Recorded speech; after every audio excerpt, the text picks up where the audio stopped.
Hey, welcome back to the SBP podcast, Mobile Filmmaking. I'm your host, Susie Botello, and you're listening to episode 212. Hey, everybody, welcome to the International Mobile Film Festival in San Diego, where we are recording this special episode of the SBP podcast, Mobile Filmmaking. And I am here with a bunch of wonderful podcast listeners and mobile filmmakers. And I'd like for you all to cheer each other up. Yay! Yeah.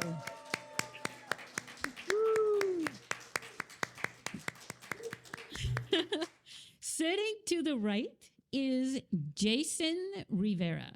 Jason is a music composer. And this episode of the SBP podcast here at the International Mobile Film Festival is going to cover indie film music matters.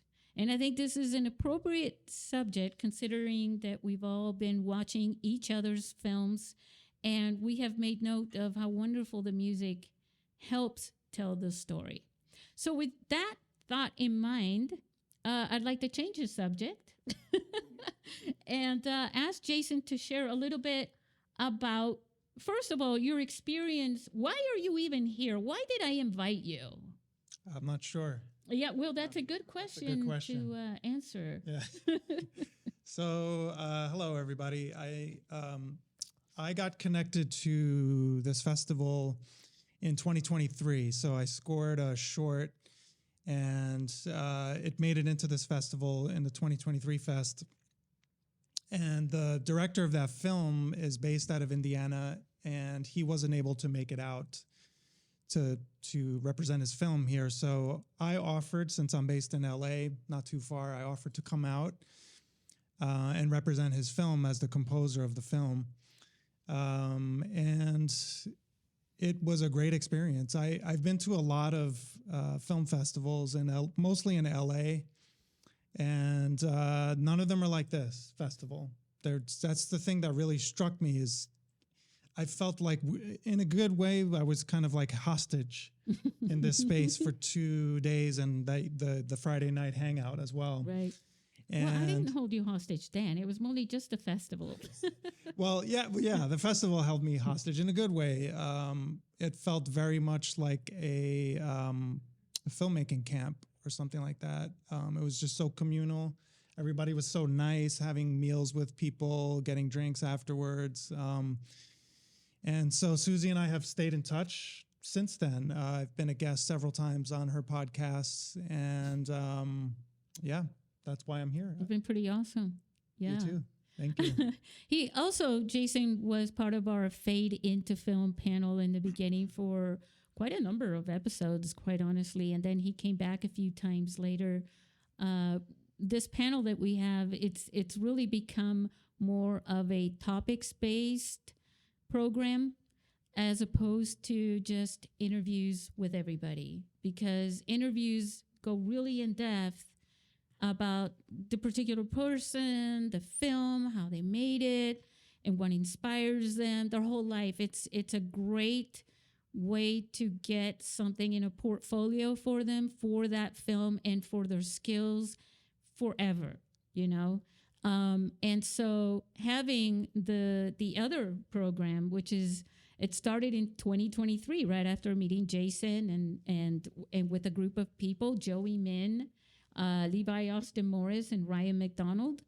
We were here, all of us, last year recording. I'm pretty sure Miguel Lopez de Leon, who is in our audience right now, remembers that. And one of the cool things about Jason is that he's been a film music composer his entire life since he was born into a musical family. And I'd like you to share a little bit about how that plays into what you do today. Well, I think just growing up with music in the family, my family listened to pretty much everything. So film scores, John Williams, I'm a Puerto Rican, and my parents played a lot of salsa music in our house growing up, and a lot of rock music. So it's just this big beautiful, open families of music and sharing music. And myself and my two brothers, my dad, we all play an instrument, at least one instrument. And so we played a lot just casually in our house, just having jam sessions and stuff like that growing up.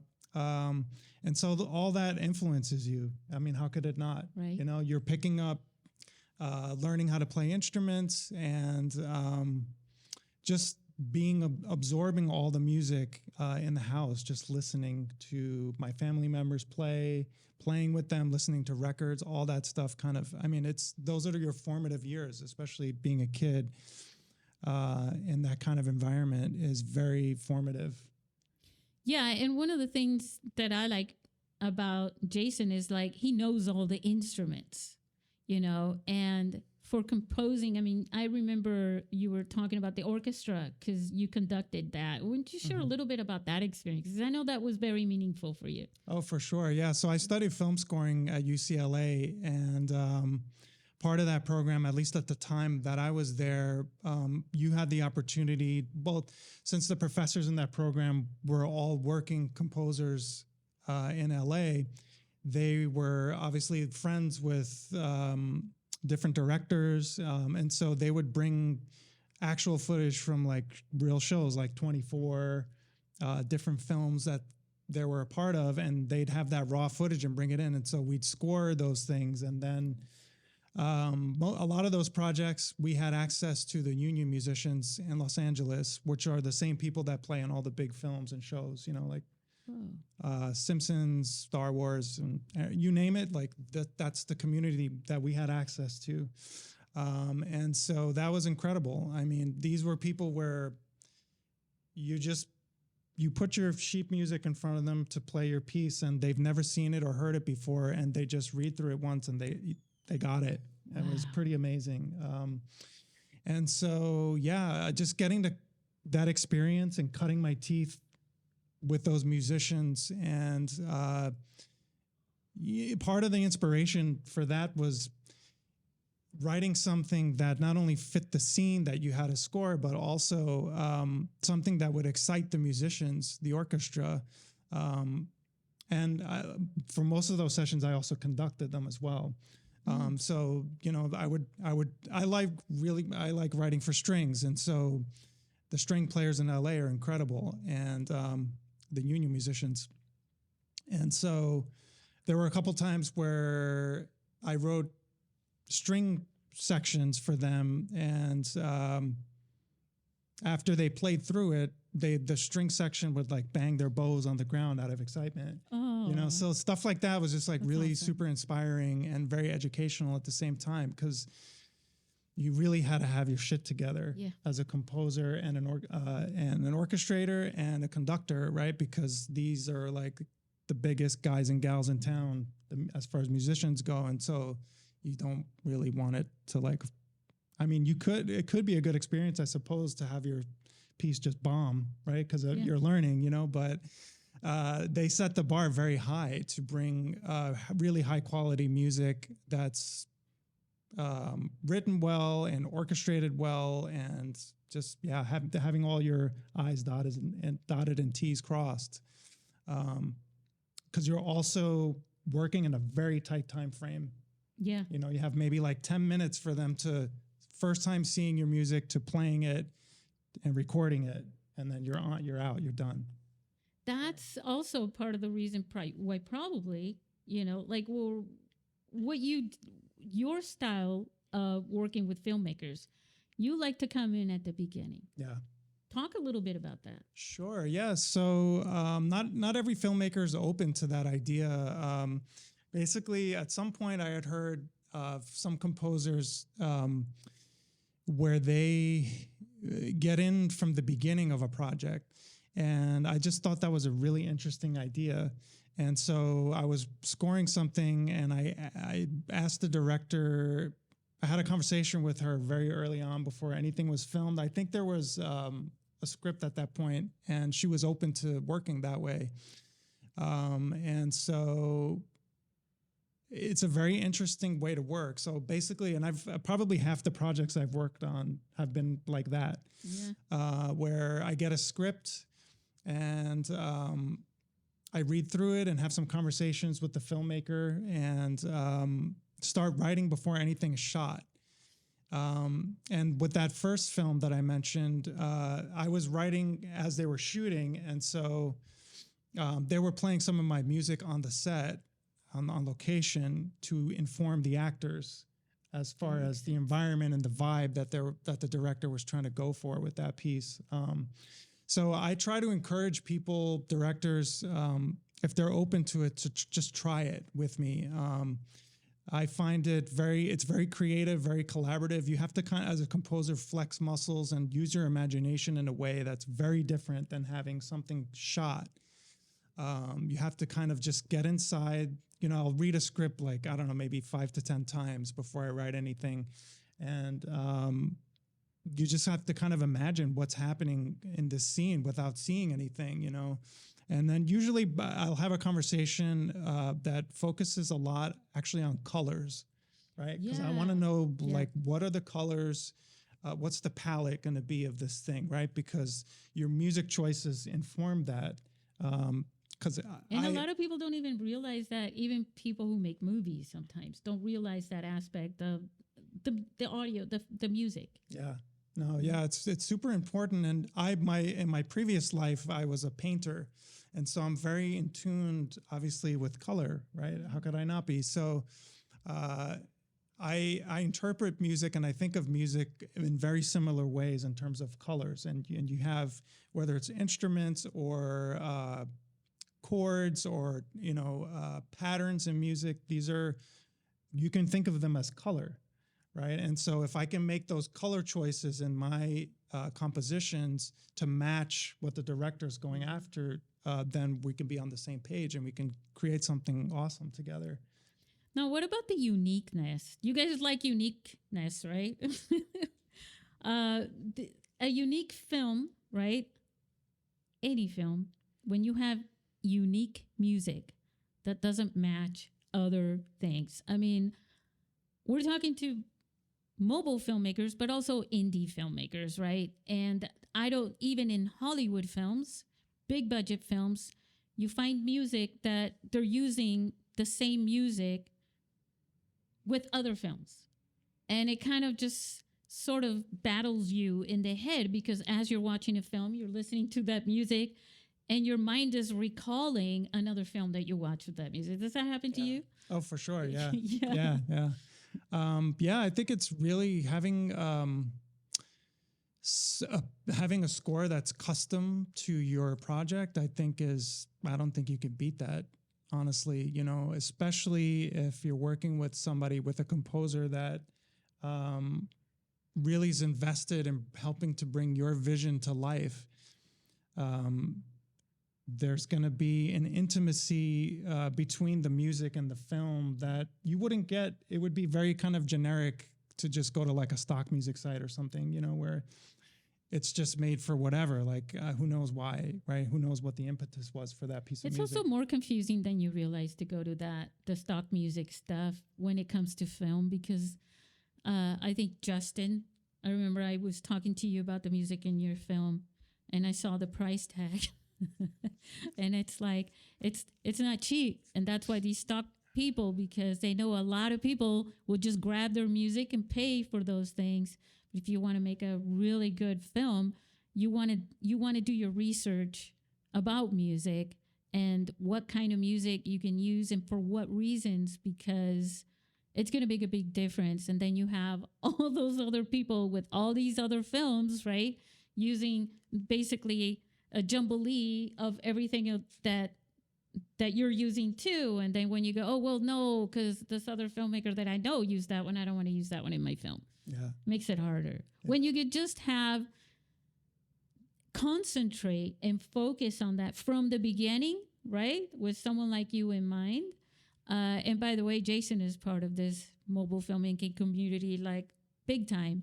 So to have someone like you come in and say, look, I'll work with you from the beginning and we'll create some unique music that really fits your film. And now I know a lot of people think it's just, and the music that's opening the film, like Star Wars, dun dun dun dun, dun or at the end, right?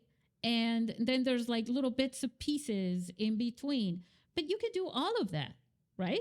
You do we were talking about textures and things like that for certain scenes.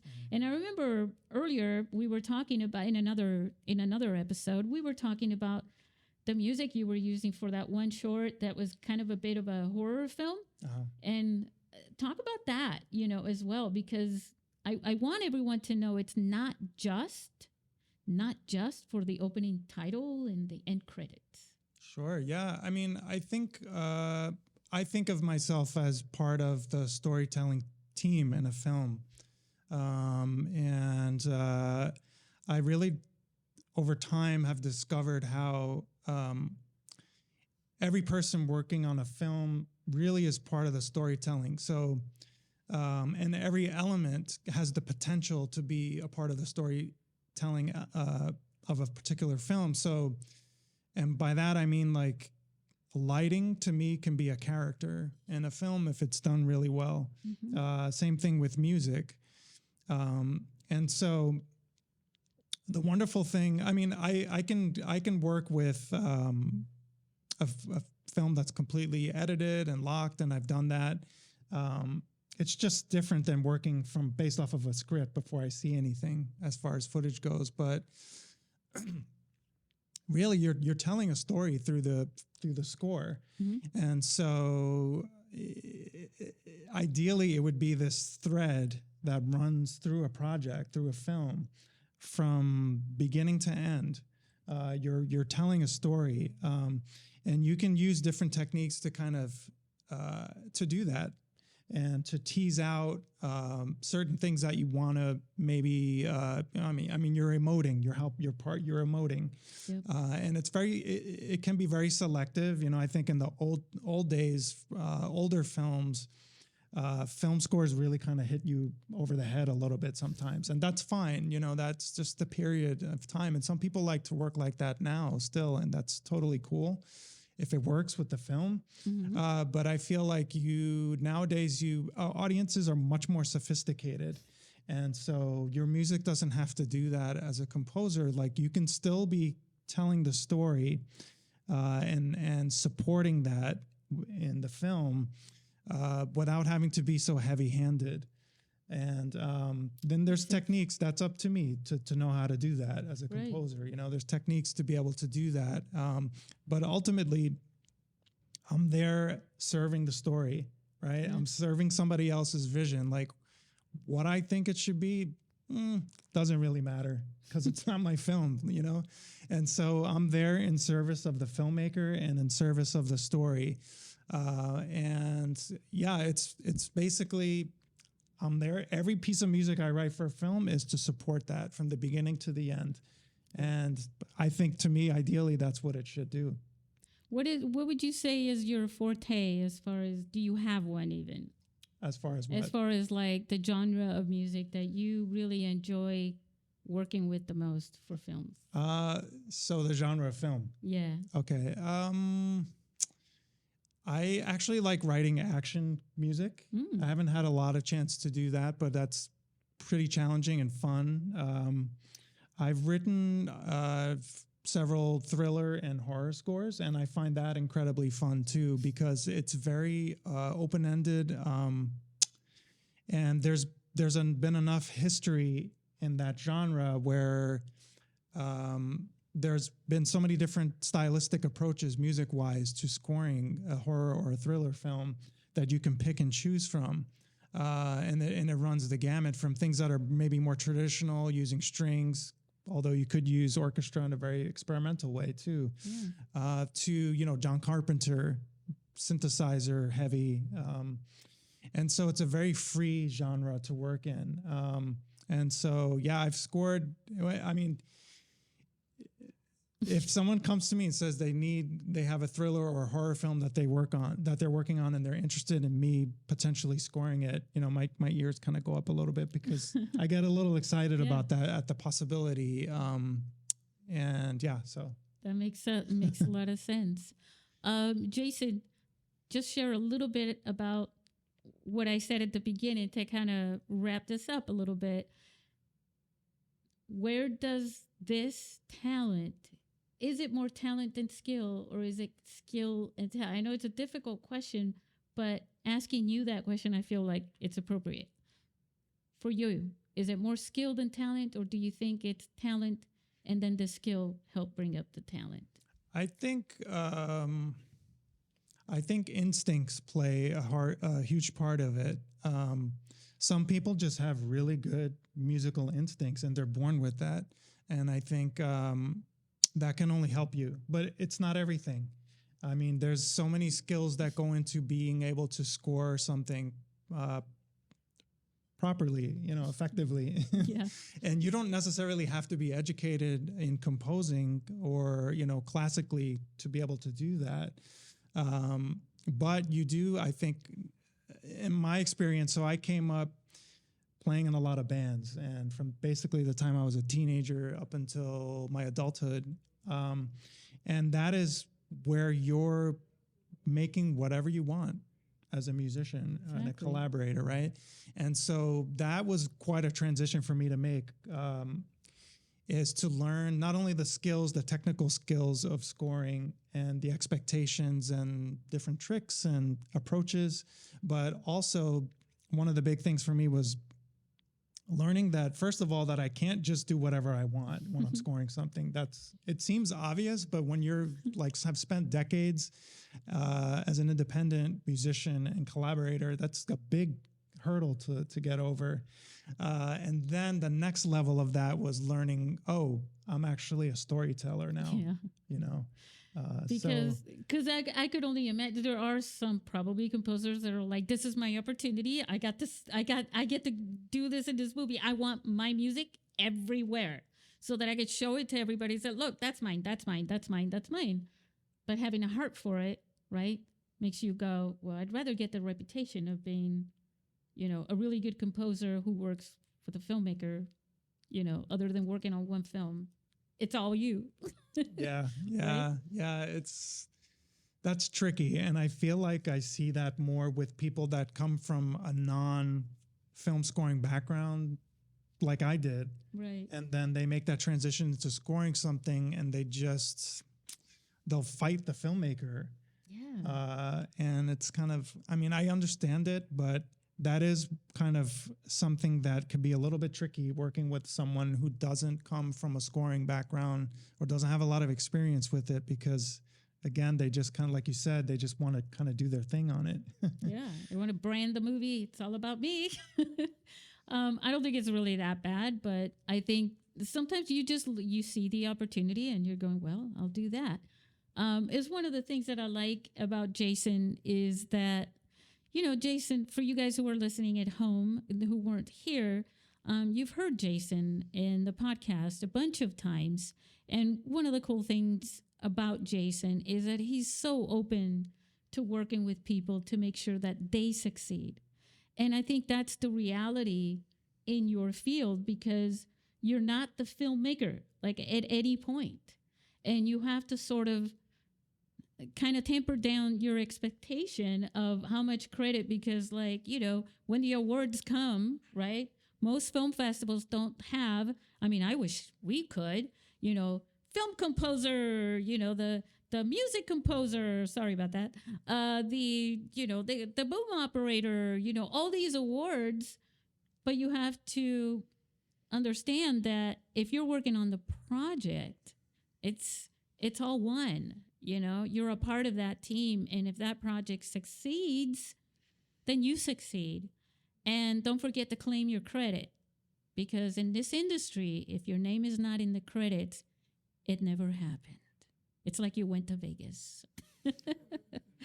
So, Jason, do you have anything you'd like to bring to this that you were thinking about? Because one of the things that I do want to point out is, why does indie filmmaking, because my point to this is this. If you're making an indie film, right? A lot of times you go with the expectation that, well, you're never going to compete with the higher budget, more Hollywoodish films, right? But if you have really good music in your indie film, now you have a way, because that's half your picture. And sound and audio is more important than video, believe it or not. And so you can really lift up the quote unquote quality of the experience for the viewer by including unique, wonderful music. Not just like I said, like we're talking about through the titles and everything, but adding texture to the moments, to the emotions, to the thrills, to the chills, all those things are so important because in the end, when you make a film, you're creating an experience. So think of yourself as like Walt Disney, right? Your viewers come in through Walt Disney doors and they see the big castle, they see all the colors and all the things, and they listen to everything. It's all one unique experience and it hits you in the heart. Because when you're thinking about a film, days and days and sometimes years even, not like every day, okay? You don't become obsessed, but when it keeps coming up, in little moments in your life even, you've made a difference. And I really thank Jason for sharing this with all of you and everyone in the community, because you have access to it in this community. You don't have to always Google out when you have people next to you, and you should look at some of the people around you, your friends. Sometimes a lot of the people around you don't share, or the skills and the talents they have. There's a lot of, what was that syndrome? Imposter syndrome as well. But bring people in and bring Jason in. Thank you, Jason.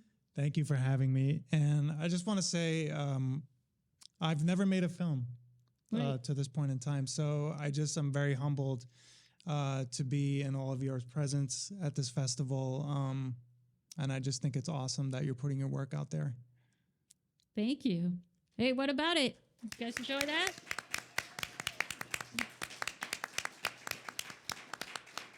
All right, maybe we could do it and say, what do we usually say at the end of the podcast? I don't know. Sure. It's been too long. So say goodbye, everybody. Oh, that's true. Goodbye, everybody. Say it, everybody. Say goodbye, everybody. Goodbye, everybody.